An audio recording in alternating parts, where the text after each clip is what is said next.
Сайн байцгаана уу хөөрхөн бүсгүүчүүдтэйгээ шинэхэн Воянагийн болонгаар уулзаж байна. За тэгээ та хэрвээ яг одоо 2025 онд би ер нь юу мөрөөдөж эхэллээ, зорилго мөрөөдөл маань хаана явж байна, хэдэн хувьтай биелсэн байна, хэдэн хувьтай биелээгүй байна. Одоо дахиад шинэ эхэлж байгаа 6 сарда юу бүтээж одоо хүсэлт мөрөөдлөө биелүүлмээр байна гэж бодож байгаа л энэхүү бичлэгтэйгээ дуустал нь хамт байгаараа та нартаа 6 сарын туршид амьдралаа оронгоор нь өөрчилж болох хүсэлт мөрөөдлөө биелүүлэх 2025 оны хүчтэй дуусгах 4 алхмыг хуваалцах гэж байна. За ингээд нэг л мэдхэд 2025 он маань одоо талдаа орсон байна. Тэгэхээр та нартайгаа хамтдаа бас өөрийнхөө дараагийн 6 сард юу төлөвлөж байгаа, өнгөрсөн 6 сар ямар байсан гэдгийг хуваалцсангаа 4 алхам хуваалцъя. Тэгэхээр 4 алхам маань нэг хэцүү биш. Гэхдээ 6 сард нэг удаа л ингээд дүгнжих юм бол дараагийн 6 сар маань шал өөр болж өөрчлөгддөг. Бүр ер нь 6 сар гэдэг бол хүн амьдралаа оронгоор нь өөрчлөх боломжтой, шинэ зуршлуудыг бүтээх боломжтой, шинэ ажил, бизнесийг эхлэх боломжтой. Ер нь их гоё хугацаа байгаа. Тэгэхээр хамгийн түрүүнд нэгдүгээр алхам нь бол хэдүүлээ миний хүсэл мөрөөдөл юу байсан бэ? 2025 онд ямар зорилго өөрчлөсөн бэ? Тэрнийхээ хаана явж байна? Хэдэн хувьтай явж байна? Эсвэл бүр таны төсөөлснөөс хурдан биелсэн үү те? Эсвэл өөрчлөгдсөн үү гэдгээ олж тодорхойлох нь чухал. За тэгэхээр миний хувьд хүслийн дэвтэртээ 2025 оныхоо бүх хүсэл мөрөөдлүүдийг бүгднийг бичсэн, жилийн төлөвлөгөөгөө бас гаргасан. Тэгээ та нар минь харж байгаа одоо ингээд нийт бичсэн хүслээс маань 9 ингээд 6 сар болоход биелсэн байна. Тэгэхээр та нарын маань хувьд ч гэсэн анх одоо зорьсон зорилгууд нь хэр одоо биелсэн байна гэдгээ эхлээд үнэлж дүгнэх нь чухал. Мэдээж бид нар хаана явж байгаагаа мэдэхгүй бол хаашаа явахаа тодорхойлох боломжгүй шүү дээ. Тэгэхээр нэгдүгээрт бидний зорилго юу байсан? Хоёрдугаарт одоо хаашаа явах вэ гэдгийг хэдүүлээ эхний алхам дээр тодорхой болгоё. За тэгээ би өөрийнхөө жишээн дээрээс хуваалцаад явуул ойлгомжтой байх гэж бодож байна. За дэвтэрний маань ихэнх хэсэг та нар маань бас юм жилийн төлөвлөгөө гаргадаг байх тийм ээ. Ингээд жилээ ерөнхийдөө ингээд сараар нэхлэх 1 сараас 12 сар хүртэл ингээд зурсан. За тэгээд энэ дээрээ за энэ жилийн маань хамгийн чухал миний анхаарах зүйл маань бол эрүүл мэнд. За эрүүл хооллол, за тэгээд өөрийнхөө бие галбиртай, үс гизэгтэй, нүүрэндээ ер нь өөрийнхөө эрүүл мэндэд хамгийн их анхаарья гэдэг тийм төлөвлөгөө, зорилтыг тавьсан. Тэгээд та нар минь бас мэднэ 9 цагаан хүслийн маань хамгийн ихний энэ 3 хүсэл бол одоо эрүүл энхийн хүсэл, эдийн хүсэл, таны мэдхүн хүсэл гэдэг маань бол биднээс 100% хамаатай. Бид нэр өөрсдийнхөө нөөц боломжоор, өөрсдийнхөө чадлаар өөрчлөгдөх боломжтой зүйл байгаа. Тэгэхээр яг энэ дээрээ хамгийн түрүүнд би төвлөрсөн. Тэгээд эрүүл энхийг нь одоо сонгож аваад өөрөө бас эрүүл одоо амьдралын хэм маягийг тусална одоо дээд хэмжээнд одоо өөртөө хөвшүүлж үзье. За нөгөө талдаа өөрийнхөө одоо тэр эрүүл хооллолтынхаа хэм маяг болон сургалтыг бусдад маш сайн түгэнэ гэсэн тийм зорилго тавьсан. Тэгээд энэ төсөл маань бүр маш амжилттай хэрэгжээд уг нь бол өөрөөс ихэлсэн боловч одоо манайх хөдөөнэл гэдэг франчайз Монгол даяар хэрэгжих төсөл маань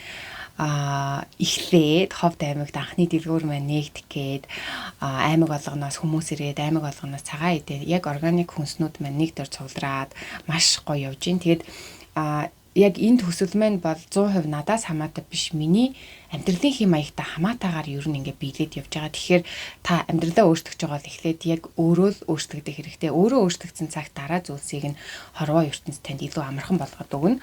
Тэгэхээр одоо жишээ нь миний энэ 9 хүслийн 4 нь л яг би өөрөө хүчин чармаас гаргаж өдөр болгон одоо алхам хийж биелсэн байгаа. Одоо тал нь шахуу бараг 5 нь хорвоо ертөнцийн тусламжтайгаар бусад ийм сайн хүмүүсийн тусламжтайгаар миний амьдралд ингээд орж ирж байгаа гоё боломжуудын тусламжтайгаар биелж байгаа байхгүй. Тэгэхээр энэ хүслүүдийг биелүүлэхийн тулд та өөрөө юу хийж чадах вэ? Ямар хүсэл мөрөөдөлтэй байгаа вэ гэдгийг тодорхойлох нь их чухал. Тэгэхээр эхлээд та хэд мэн одоо ингээд төлөвлөгөөгөө энэ жилд юунд хүрнэ гэсэн бэ гэдэг төлөвлөгөөгөө гаргаж ирээд дүгнэж байна. За тэгээд эрүүл амьдралтай холбоотойгоор юу хийсэн бэ гэхээр арьс үсэндээ бүр тултал нь анхаарыг гээд одоо маш олон гоё органик бүтээгдэхүүнүүдийг туршиж үзэж байгаа. 3 сар тутамдаа бүтээгдэхүүнээс солиод тэгээ арсны мэн чанар бүр ингэ шаал өөрчлөгдсөн.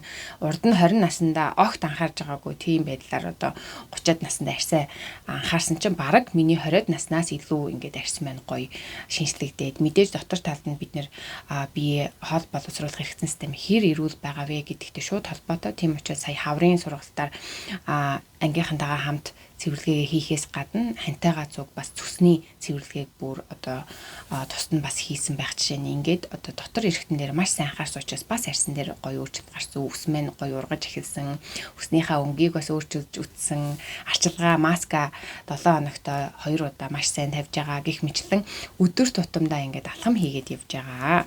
За тэгээд йогийн 500 цагаа бас энэ жил дуусгах гэж төлөвлөсөн байна. Одоо 200 цагийн дууссан явж байгаа. Одоо 300 цаг руу гарах гэж байгаа. Тэгэхээр энэ хүсэл маань бол ер нь талдаа орсон явж байгаа юм байна. За тэгээд төвөө өргөжүүлнэ, ойд Монгол төвөө аж ажлын бусад ингээд компаниудтай хамтран ажиллана гэсэн төсөл маань бас хэрэгжээд одоо Алтай 5 богд руу аялах аялагчид маань манай төвд дээр бодлоод явахаар ингээд гэрээ хийгээд явж байгаа гих мэтлэн. За миний хувьд бол бүр яг одоо төлөвлөсөн зүйлс маань бараг давж биелээд явж байгаа юм байна. За тэгээд та нар маань ийм байдлаар одоо дүгнэх нь. За энэ дотроос бас зарим нэг хамтарч ажиллана гэжсэн газрууд маань өөрчлөгдсөн байна. Тэгэхээр энэ дотроос бас биелэхгүй одоо заавал биелүүлэх шаардлагагүй өөрчлөгдсөн хүслүүдээ ч гэсэн бид нар олох нь чухал. За нөгөө талдаа одоо өөрсдийгөө бас чөлөөлж цэвэрлж өгч ин гэсэн үг шүү дээ. Тэр хүслийг ингээд бичээд бодоод яваад авахгүйгээр өөрчлөгдсөн бод шинэ хүслүүдээ бичнэ гэсэн үг. За ингээд нэгдүгээрт нь хэдүүлээ юу нь болоод байна, ямар хүслүүд нь өөрчлөгдсөн байна гэдгээ тодорхойлож биччихнэ. Та нараа бичгээ зогсоож байгаад бас энийг хангалттай бичээд ингээд дэвтэр дээр тэмдэглээд яваараа ямар ч дэвтэр дээр бичиж болно. За тэгээд дараагийнх нь болохоор одоо шинэ хүслүүдэд бичнэ. За би сая нэмээд бараг 10 хүсэл бичсэн өчигдөр орой сууж агаад яагаад вэ гэхээр яг миний 2025 онд эхлэхэд төлөвлөжсэн амьдралын маань зүйлс зарим нь бүр тис хөндлөн болсон, өөрчлөгдсөн байна.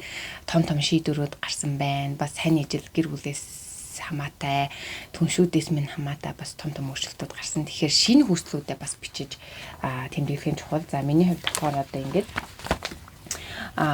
одоо эндээ ингээ хүслээ бичээд тэгээ эндээ ингээ зураг наагаа зурагжуулаад тэгээд эхлээд болохоор хүслүүдэд бүгдийг ингээ биччихдэг. Тэгээд нэг дор зурагжуулаад тэгээ бизнесийн дараа эндээ бичдэг. За ингээд хоёр дахь одоо алхам маань бэлэн боллоо. Одоо шинэ хүслүүдээ бичих нь тий. За одоо болохоор яг дараагийн 6 сард хэдүүлээ юу хийж чадах вэ гэдэг дээрээ сүүлийн хоёр нь илүү төвлөрнө. За тэгэхээр эхлээд бид нар тархиа өөрчлөхгүй бол одоо далд ухамсараа өөрчлөхгүй бол хизээч амьдрал дээр өөрчлөгдөхгүй тийм үү. Тэгэхээр бид нар өөрийнхөө юуг өөрчилмөр байгаа гэдэгтээ илүү төвлөрөөд тэрэндээ тархиа дасгах хэрэгтэй. Тархиндаа энийг өөрчлөж байгаа шүү гэдгээ бид нар маш сайн ойлгох хэрэгтэй гэсэн. За тэрний тулд ямар алхам хийдэг вэ гэхээр за одоо би ингээд дараагийн 6 сард ингээд хийх гэж байгаа зүйлс маань гэх юм бол одоо яг л нөгөө өөрийнхөө чадах 3 зүйл дээр төвлөрч байгаа. Эрүүл амьдрал. За тэгээд танин мэдэх хүсэл буюу өөрийгөө хөгжүүлэх эрдэм мэдлэг. За тэгээд дараагийнх нь эд баялаг буюу санхүүгийн одоо боловсрол, санхүүгийн сахилга бат гэдэг зүйл одоо бизнес өргөжүүлэх те гэдэг зүйл дээр ингээд энэ гурван зүйлийг л одоо бид нэр хамгийн сайн хэрэгжүүлж чадаж одоо 100% биднээс хамаатай учраас энэ гурван зүйл дээр төвлөрч байгаа. Тэгэнгүүтээ та хэдмэн энэ гурван зүйл дээр нэг ингээд зорилгоо тавьчих гэсэн. За санхүүгийн хувьд одоо сарын хэдэн сая төгрөгийн орлоготой болгож байгаа. За эрүүл одоо амьдралын хувьд болохоор одоо баялаг болчинтай болох юм уу те эсвэл одоо чадвар эзэмших юм уу эсвэл эрүүл хооллох юм уу сургалтанд суух юм уу гэдэг юм уу те одоо яг нөгөө өөрийнхөө хүрэх гээд байгаа зорилгоо тодорхойлно гэсэн үг. За 3 дугаарт нь болохоор мэдээж одоо сурч боловсрох талдаа те анхаарна гэсэн үг. Тэгэхээр ингээд энэ 3 зүйл дээрээ өөрийнхөө яг нэг юм маш тодорхой юм зорилгоодыг гаргаж ийн эхлээд. За тэгээд энэ зорилгоо болохоор өгүүлбэрт оруулж бичнэ. За өгүүлбэрт орж бичихтэй яг биелсэн байгаагаар 2025 оны 12 сарын 31 гэхэд та энэ зорилгоудаа биелүүлсэн байна гэд эхлээд төсөөлнө. За тэгээ ингээд төсөөлчөнгүүтээ тэрийгээ миний хувьд болохоор яг энэ дэвтэрнийхаа энэ арын хэсэгт нь affirmation буюу одоо яг ийм өгүүлбэр болгоод биччихдэг. Ингээд өгүүлбэр болгоод одоо энэ болохоор яг 12 сарын 31-нд бичсэн өгүүлбэрүүд байгаа байхгүй юу? Биелсэн байгаагаар. Тэгээ эндээс мэн зарим нь биелсэн байна, зарим нь арай биелээгүй байгаа учраас би энийг шинжилээд ингээд бичсэн ард нь.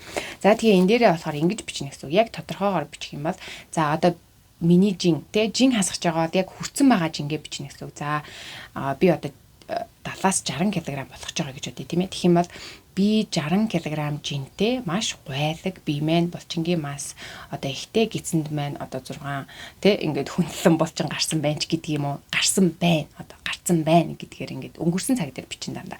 За би өдөр болгон эрүүл хооллдог тийм ээ. Би эрүүл хоолтын талаар маш сайн мэдлэгтэй болсон. Тэгээд би ингээ гадуур явхад дуртай хувцас, дуртай өнгийн хувцас өмсдөг.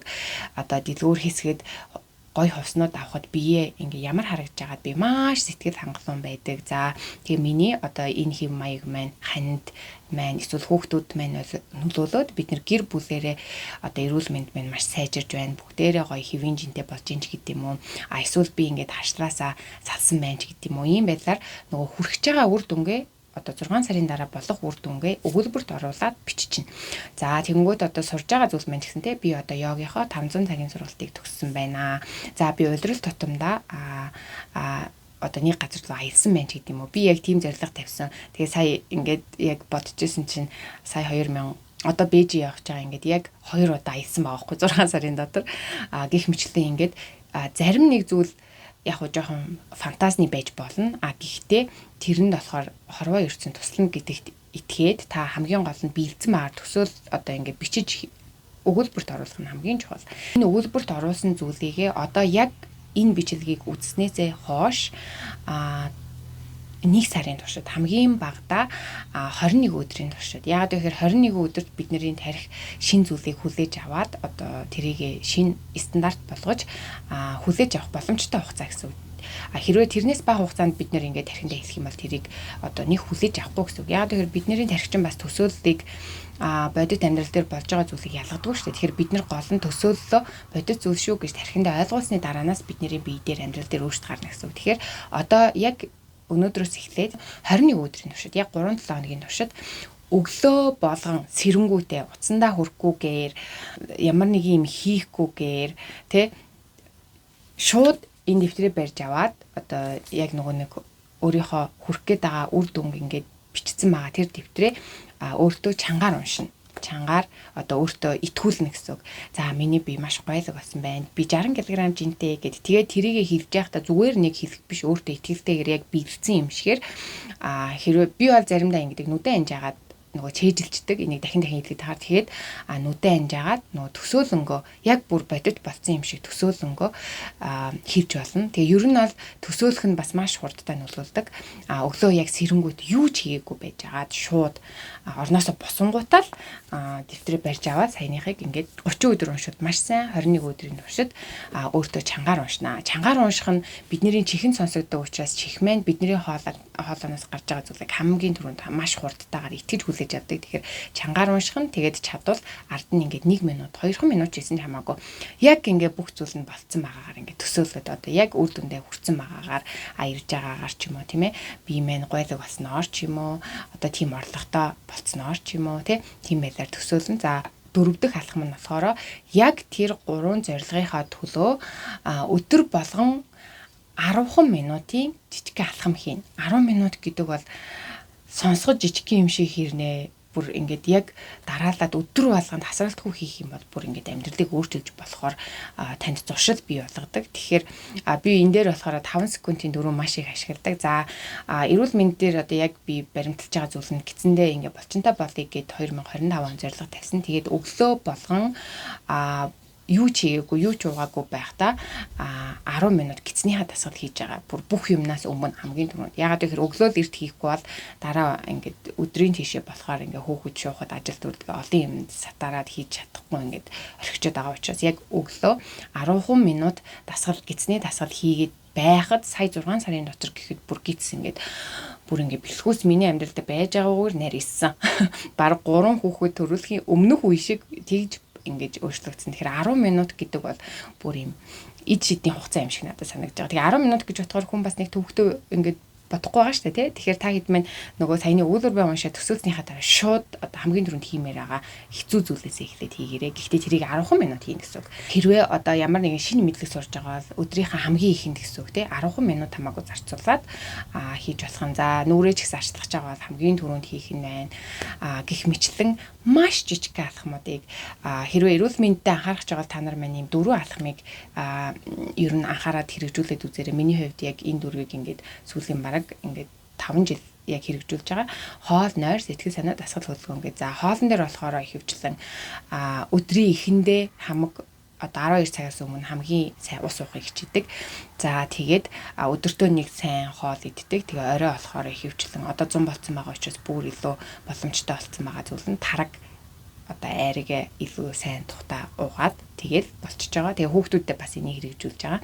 За нойрон дээр болохоор яг 10 цаг гэхэд 10-аас оройн 10-аас 3 цагийн нойрыг заавал авж байгаа. Ер нь 10-аас унтаад 7, 6, 7 гэж сэрж байгаа. Нойрыг бол ямар ч нөхцөлд ингээд ямар ч их ажилттай байсан 7 хоногийн заавал 6 өдөр нь бүтэн нойроо авж байгаа. За тэгээд дасгал дээр болохоор сая 10 минутын дээрээс нь 10 минутын дасгал маань ингээ өглөө шууд ингээ дасгал хийчихээр тарих маань ер нь ингээ дасгал хийдэг болчлоо ингээ одоо цаашаа хөдөлмөр санагдаад сэтэл төрдөг. Тэгээд хантайгаа өдөр болгоно 1 цаг алхахыг хичээдэг. За 1 цаг бүр тусдаа ингээ цаг гарахгүй байгаа л өдрийн нийт алхсан тоон 10,000 алхам байхыг хичээж байгаа. Ажлаа одоо хөөцөлдөж явж байхад аль болох алхахыг хичээж байгаа гэсэн үг. За тэгээд сэтгэл санаан дээр болохоор одоо энэ хүслийн дэвтэр тэгээ маш сайн ажиллаж байгаа. За тэгээд энэ 4 алхмыг та нар маань хэрэгжүүлээд үзээрэй. Тэгээд та нартай зориулаад өнөөдөр би цагаан өнгийн хувьд өмссөн энэ маань их учиртай. Яагаад вэ гэхээр хүслийн дэвтэр маань 2000 сая оны эхэнд хэвлэгдсэн хэвлэл маань ингээд яган өнгөтэй байж байгаа. Тэр чигтээ дууссан. Тэгээ маш олон хүмүүс асуусан. Тэгээ сая 6 сард энэ хүслийн дэвтэр дээр бичсэн нэг хүсэл маань биелж байгаа. Тэр нь юу вэ гэхээр дэвтрээ бас ингээд олон улсад гаргая гэсэн хүсэл маань биелээд одоо Бээжинд 6 сард шинэ дэвтэр маань нээлттэй хийж байгаа. Уйгуржин Монгол бичгээр хүслийн дэвтэр гэж бичигдсэн. Тэгээд сүүн цагаан өнгөтэй маш гоё цав цагаан өнгөтэй гарсан.